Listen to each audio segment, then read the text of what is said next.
Siamo in discesa da Livinallongo del Col di Lana verso Rocca Pietore. Come vedete vi sono anche tralicci della media tensione, quindi di Enel, che sono in questo momento appunto accartocciati per colpa del vento, e vi sono dei fili della tensione in mezzo alla strada, mentre si sentono ancora gli elicotteri che girano per poter verificare le linee in alto. La strada ha degli evidenti problemi legati alla caduta degli alberi. In questo punto vi è stato un vento eccezionale, probabilmente ha superato i 150 km all'ora, era un vento da sud, difficile averlo in questa stagione, in queste aree così a nord delle Dolomiti.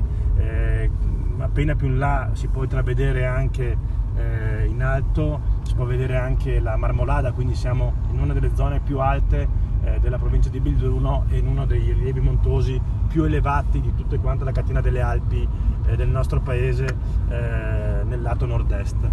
Vi sono rami spezzati ovunque, vi sono cavi tirati, vi sono problematiche legate alla viabilità che fortunatamente le squadre comunali dell'ANAS di Veneto Strade sono riuscite a ripulire, ma vi sono danni ingenti ai versanti boschivi dei nostri monti e sarà molto impegnativo nei prossimi anni poter raccogliere questi alberi che sono appunto caduti nel corso di questa tremenda bufera.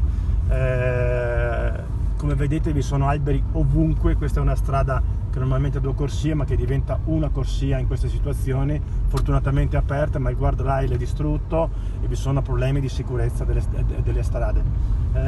Avremo sicuramente molto lavoro nei prossimi anni per riuscire a recuperare questi danni. Occorre assolutamente, io ne sono sicuro, che il governo farà tutto il necessario già in legge di bilancio per poter aiutare queste comunità che sono fatte di poche migliaia di persone ma che sono profondamente legate al loro territorio.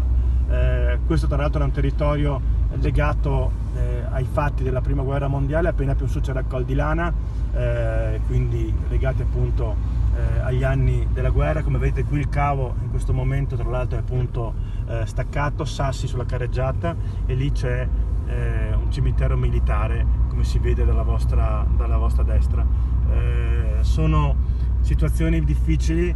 Alcune persone di questo territorio oggi mi hanno indicato in questa visita che la situazione degli alberi caduti a terra era molto simile a quella che si poteva vedere dopo il 1918, quindi 100 anni fa, alla fine della prima guerra mondiale, dove fu bruciato il bosco, dove fu bombardato pesantemente il bosco. Oggi sembra che queste zone siano state sottoposte ad un bombardamento dovuto a un tempo, a un meteo, a un evento climatologico di proporzioni mai viste prima, e quindi ne stiamo verificando le conseguenze in questo piccolo video.